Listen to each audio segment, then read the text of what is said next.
Hello and welcome. I'm Paul Tevis alongside my colleague Allison Pollard. We're here today to talk about how managers inadvertently create stress and confusion, both for themselves and for their teams, and how they often don't get the engagement and the input that they want from the people that they're working with, and what they can do about it. So, we Yeah. want to share a couple of situations with you that you may have seen before. You might be familiar with these. Yeah, I was thinking about a client I had worked with where the CTO was so engaged in like driving their, technology transformation that at one point he wanted to join the blameless postmortems the teams would have. Because he wanted to signal like this is really important that we do this practice and I really want to make sure that it is in fact blameless. But his pure attendance in these settings, like, oh my God, it's like we're in the principal's office. And he's trying to roll up his sleeves. He's come from that engineering background. He wants to help solve some problems too. Well, his ideas had a different weight than everyone else in the room. And he didn't realize it for the longest time. And a lot of it was because he didn't spend much time with the teams. They didn't know how Mhm. to interpret his ideas or to realize that he actually meant for that to just be a notion, like here's possibly a bad idea of how we could solve the problem and still be able to deploy frequently.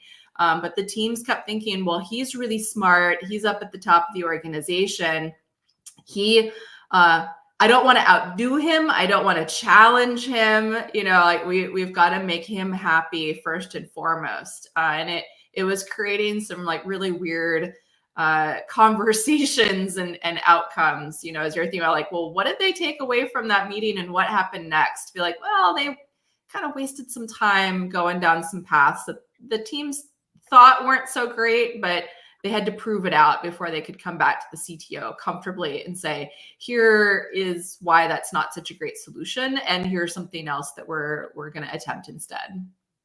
I've seen something similar where, yeah, that someone senior in a meeting like floats an idea and the team interprets it as a mandate. Um, Yes. Yes. Oh my gosh, exactly. especially if you have that like senior leader, like they're judging a hackathon idea, and you're like, oh, like that was great. I love the initiative. Like, why did that suddenly like become production worthy in the next month or two? Exactly. Exactly. So I want to talk about a different, but as it turns out, related situation that I've seen, that I've been a part of on both sides of this. And this is where, as a manager, I'm having a conversation with a direct report around, hey, we're doing this thing, and we need to figure out kind of how to make it happen, right? And I'm getting back a lot of, well, here's some other ideas, like here's what we might do instead, here's what we, and I at some point kind of realized that I'm in this I don't understand why this person is resisting what it is that I'm saying and kind of going off track and kind of going all these, and I'm just trying to have a conversation about like, how do we make this happen? Like, what are you going to do to help us to get there? And I realize at some point we're having two different conversations, right? I'm wanting to talk about how to implement an idea, and the other person's talking about, well, what are some ideas, some ways that we might go about this? And we, Yeah, like different alternatives, still in that like ideation kind of phase. Yeah. yes, yeah, that they want to do some diverging, and I'm like, not only have we converged, we've made a decision about how to do a thing. But I only realized that after the conversation. Like, Mhm. upon reflection, I go, oh, that's what was happening. We were at two different stages in this process, and we didn't realize it. And there's another version of that I've seen with groups where, like, everybody in the meeting is actually at a different point along that. Somebody's like trying to get to a decision. Somebody thinks the decision's already been made. Somebody is still going, well, what's even the problem we're trying to solve? Right? Or Kind of like, thing. here's a different one we could solve, I think is more exciting. Exactly. And so our observation about this is that both of those situations that we're talking about, where, one, this place of, I'm floating an idea, but the team interprets it as a mandate, right? Or I'm trying to get the people to move to action, and they think we're still discussing stuff. Mhm. Both of these come from a place of actually managers not using their authority in skillful ways, either not recognizing like their authority footprint, as we sometimes talk about it, that their authority is coming out way stronger than they intend it to, Mm. or that they're not using it enough in terms of actually making clear about where we are. And in fact, both of these are kind of around not being clear about where we are in the process. Right. Yeah. I love if anyone's watching right now, type into the comments here, like what are signs that people are misinterpreting a leader's ideas or decisions? Like, how have you seen this unfold in your workplace? Yeah. Because I think we've hit on the common ones that we've seen most frequently, but I'm sure there are some others out there. And to be clear around like what we mean by, misinterpreting, it's like it is that place of like misunderstanding of like where where along in the I just came up with an idea to we're implementing it, we're carrying out, it's done, like kind of where along that spectrum we are. Hmm. Because I think what often happens is we don't realize we're in different places along it. Yeah, well, I think, when you're talking about the conversation one-on-one where you're like, why is this person giving me alternatives? I'm probably getting frustrated after a bit. You might not have realized how far along you were in the decision-making process of like, you know what? I've moved forward. Like I'm willing to accept this is the path. And that's why I'm hoping we can have the Hmm. conversation about how to move forward. And I might not have consciously realized that's where I am Hmm. until I start hearing this like other input and Yeah. it's just getting on my nerves. Well, and so one of the things that happens out of this, right? I get annoyed, right? I get Mhm. frustrated. I'm like, why do you do this thing? Meanwhile, the person that I'm talking to is going, why is he rejecting all of my ideas and not listening to what I have to say? Right? Like shooting all these things down without really, doing this. So they're getting frustrated, right? So we're both expending a lot of energy. We're not doing great things for our working relationship, and we're wasting a lot of time. I mean, I think that's another. If we think about the damage that these misinterpretations lead to, I mean, that's one, right, of like that energy that's spent, that's wasted time. And sometimes, like going back to your SVP example, right, where it's the team wastes a lot of time doing a thing that nobody ever intended for them to do. Right? Right? Yeah, like we have this comment here, leaders say that they want to empower the teams, right? We're Yep. going to give you the ability to come up with ideas. And so the teams go into this generative space, they come back with multiple proposals, and it just leads to this cycle of like, what about this? And what about this? Like the leaders, possibly like finding fault. Like, have you considered this? Have you considered that? Or like, what about these other, priorities over here?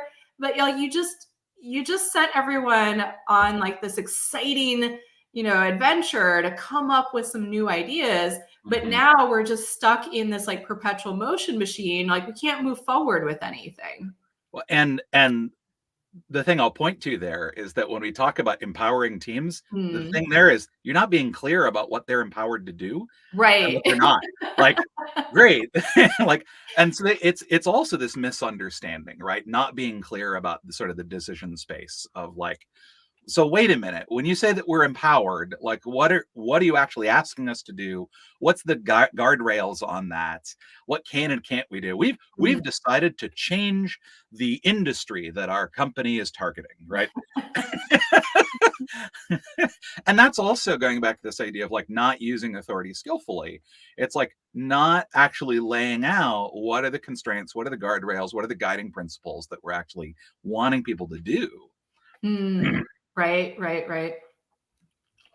Yeah, we have another comment here. Like, on the flip side, if I don't define my requirements very specifically, then my directs will feel like they can't make their own design choices. Hmm.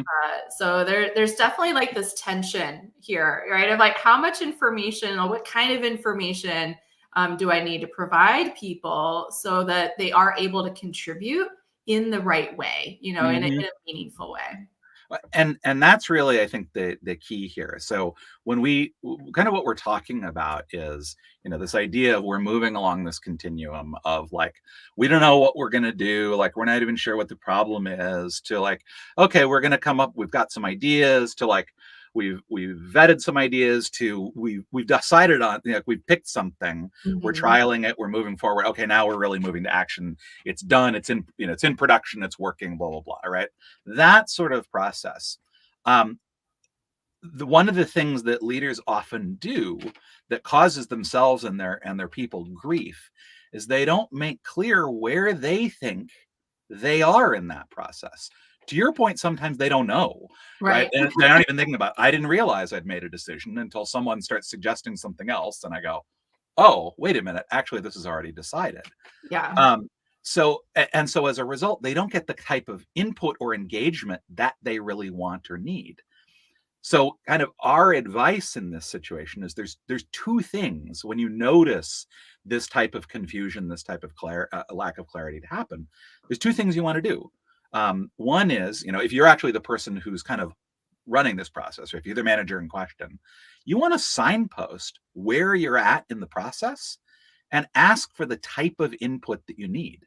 Right. So if it really is, going back to your SVP example, Mhm. if you're in that room and you're going, okay, I'm going to put out some ideas. I'm not attached to any of these.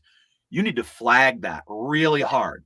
Yes. Hey, here's some bad ideas, or hey, here's a couple of notions that I have. I'm not attached to any of these. I'm just trying to get the ball rolling here. Being Mhm. able to signpost that, because otherwise people may interpret you being in a very different place.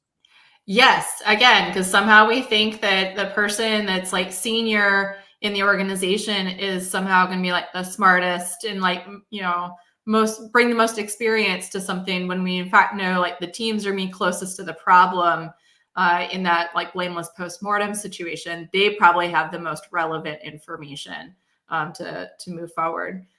So I love the idea of signposting because at first when I think about this like decision making process, it like takes me back to my old like project manager days, and I start thinking like, oh my gosh, is there a Gantt chart that we're supposed to have? Like, this is when the brainstorming ideation phase begins, and then at this point we'll start the refinement and filtering and go further into investigating and like weighing these options, and then there's a vote or a decision that happens. Like, no, ain't got time for that. Not creating that kind of document.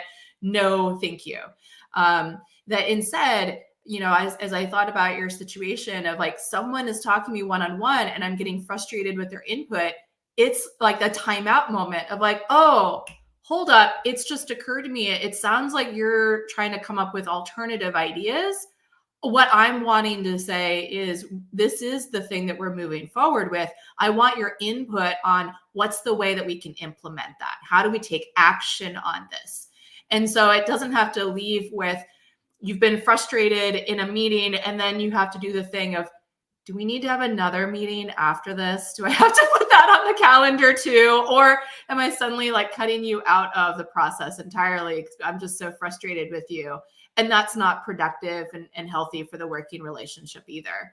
But instead, Mhm. being able to notice in the moment and realizing this is the signpost that we need. This is the thing that's going to give us both clarity about what we're trying to do now. Yeah, and the idea here is you don't need to know this is the whole complicated decision flowchart thing, Right. right? But you The do kind of need, timeline. you kind of need to know we are here, because the problem is that when we're in different places, it doesn't matter where we are. It's like when we're Right. not in the same spot. And so being able to kind of key into that and go, oh, this person wants to give me alternatives. I Mm, need to actually signpost and say, I'm sorry, I haven't been clear. yeah. We've already made the decision to do this. This is going to be rolling out over the next 3 months. What I'm looking for is, right, and then you ask for the input you need. Mm, Um, and and people are sometimes hesitant to stand in that space, but when they don't, we see the pain and the confusion, the meeting after the meeting, that it causes. And so learning to do that kind of signposting and asking for the input that you need and want yeah. is a growing edge, right? It's the ability to sort of stand in that expands your range as a leader so that you can do it when you need to. Hmm. Hmm. So I see we've got a question here. I'm going to put this up for us. Yeah. Um, This person says they often use delegation poker from Management 3.0 as a common language for aligning on where we are. And Allison and Paul, what do you use? So I'm definitely familiar with delegation poker, and I'm sure I've introduced that to some clients in the past so that they had language, that they had some even just awareness that there are different like levels or like different forms of Hmm. delegation. Hmm. But it's not a thing that I use very often. Paul, like what comes to mind for you as you Yeah, approach it? I think that that's a good way of talking about the types of decision making we might use, right? But even if I know, for example, that this decision is going to be made by consultation or after Mm, consultation, right? So that's a model where I, as the person with positional authority to make the decision, want to get, I say, let people know I want to get their input. And then after their input, I will make the decision and inform them like what it is. hmm. Even if we know that that's the model that we're using, the process we're using, what we're talking about is the fact that we might disagree about where in that flow we are. I do think that raising people's awareness of how decisions can be made, and in fact, having a range of making decisions, right? Because there are some decisions where it's just like, I'm not going to consult the group on this. There's not time. I need to do it now. That Right. it's the type of decision that almost all of those types of decisions, and there's other resources out there for thinking about decision making types, um, make sense in different situations. And Hmm. so you do want to be clear about how we're making the decision, but also where in the process that we are. And then, kind of to the other point, again, the input that I'm wanting at that moment, right? So it's like if, for example, like I'm not building a giant flowchart here, and maybe we've never even talked about delegation poker, but I can say things like, actually, I'll flip this around. This is also a case where you can do this even if you're not the decision maker, if you even if you don't own that process, right? If Mm, Allison and I are having a conversation and she's bringing me something and I'm not clear where in the process we are, right? I can say things like, so just before I give you my answer, before I respond to that, I want to be clear, like, are you looking for options here? Do you want to pressure test like the specific proposal you're bringing me, or are you really just trying to figure out how we're going to implement this? Like the decision's already been I made. was gonna say we actually do that when we collaborate frequently on our managing amazing people class. So I sent you a lead magnet idea, right? This like document. And I prefaced it of like it's gonna look really pretty and polished and like I'm ready to like put it on the website and ship it. I was just playing around in Canva for a bit. So like ignore like how Hmm. beautiful it looks because I think it's like really amazing. But I actually just want to know like directionally, like Yeah. is this even something that you're on board with? Like is this the Hmm. kind of document that we think would be useful for people? So I find when there is that like output, of the work, some kind of a deliverable that people want to put in front of me. It's like, is this in like early draft mode? And Hmm. we're refining like who's the audience and like what's the message for them? Or am I like way, way down at like helping to proofread for typos? Hmm. Because if I'm giving you like feedback on one of those things and you are looking for the other, Hmm. you're gonna get annoyed with me. Yeah. And I'm not gonna feel like I was as helpful in that situation. Yeah, I also want to point to again that the idea of like decision types and like recognizing that there are different times when different ones make sense. Mm. Story from my history. Uh, a number of years ago, I was working internally as a learning and development, people development manager, and we were putting on a big event for leaders in the organization. And so it's an offsite. We're doing a thing, blah blah blah. Mhm. And the first one of these we do, and I'm working with a new boss. Right? I have not worked with this person for very long. And at some point during the weekend or during the week when we're doing the thing, he comes to me and he says, I need you to do this thing.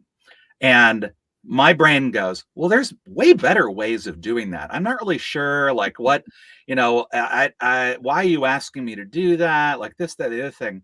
And I started to like push back on him, right? And I was like, well, what if we did this? I kind of went into that like brainstorming collaboration, like let's make a mutual decision thing. And he just like it did not go well.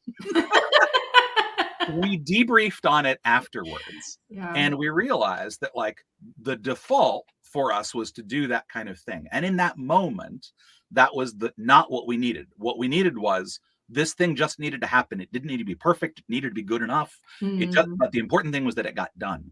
And we started to think about like what were ways that we could know we were in that space. And at the time, one of the things we were thinking about was Miracle on the Hudson. Oh, yeah. If you've seen the movie Sully, you know what we're talking about here, which is there's plane takes off. There's a bird strike that happens. The first officer is the pilot flying at the time, and the captain is actually the one who has more experience with this particular plane. And so in the transcript, you hear him, and in the recording, you hear him say, "My airplane," and he has put his hands on the controls and at that point the first officer says, "Your airplane," and let's go, and grabs the checklist and does the thing.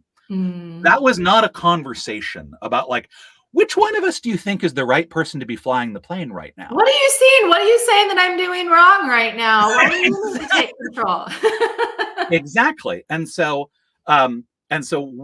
that actually became the phrase that my boss and I would use. There were times when, and so the next event, we're running one of these things, something comes up, he starts to, he says, "I need you to do this thing."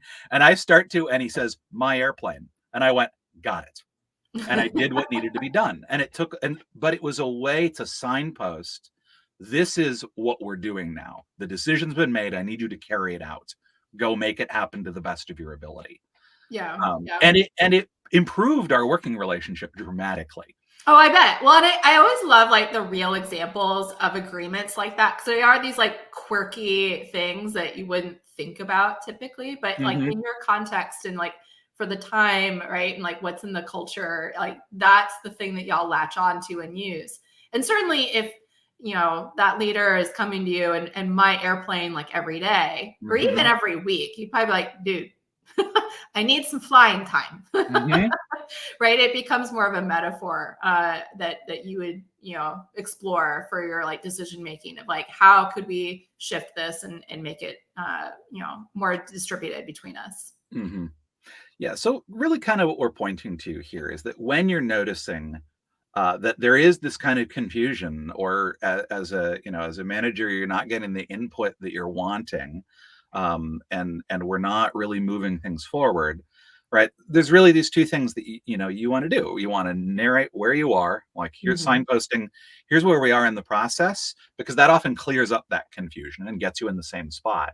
But also ask for the input you actually want. It's like, hey, I really need you to pressure test this. Like, I haven't made the decision yet, and I need to know, is this going to work? Or what are some of the upsides you see with this? Like, what might I be overlooking? What are some of the benefits that we might need? Being clear about the input that you want can be really useful. And on the flip side of that, if you're not the person in that position with that authority, when it's muddy, right, you can ask for that. You can kind of suggest these things and say, like, what input are you looking for here? Or Right. where are you? Or like kind of guessing, right? It Yeah. seems like we're still brainstorming, or it seems like you've made a decision here and like Yeah. check that out with them. Yeah, the guess is a really great way of doing it, because it's like you're not putting it all back on them, right? You're saying like, it seems like we're doing this. Is that right? It seems like the input you want is, Yeah. and check that, because sometimes they'll go, "Oh yeah, yeah, that is what I want," or they go, "Oh no, actually, what I want is," like, okay, great, now we're aligned. Yeah. And I think a lot of this goes back to like as a leader, as a manager, recognizing your own authority. That while a lot of decisions that are happening with your directs, perhaps you are collaborating with them. It is that the team is deciding. And then there are these situations where you need to say my airplane, that you need to own that decision with perhaps some of their input, but it's disruptive initially because that's not the way that they're used to working with you. So learning how to own your authority and use this can help smooth out those differences over time. And we have a blog post written by Paul you can check out for 4 steps towards owning your authority as a manager. So more information on like, where does this authority thing show up, and like, how might I work through that?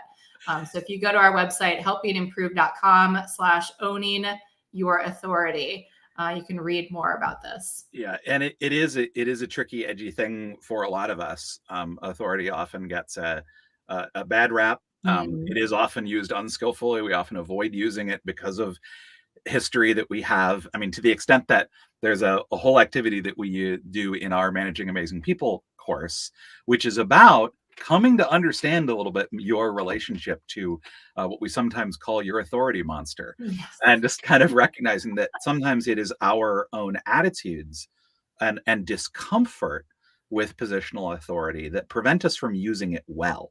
Um, Mhm. our belief is that it can be used well. It can obviously be overused, but it can also be neglected. And so, really, about becoming skillful as a manager and as a leader is about being able to do it well. And this is an example of that. Yep, for sure. All right. Any final thoughts, Paul?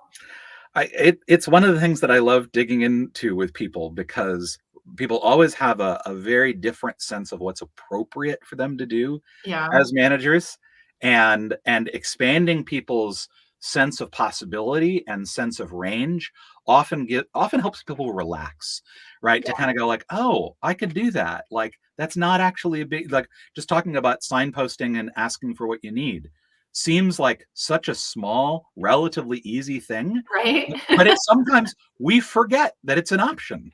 100%. 100%. I think that's why we both love working with technical leaders who want to be as good with people as they are with technology, and that these like Absolutely. really simple things can make a world of difference. Yep. Absolutely. All right. Thanks for joining today. Great conversation. Loved all the comments. Thanks, everybody.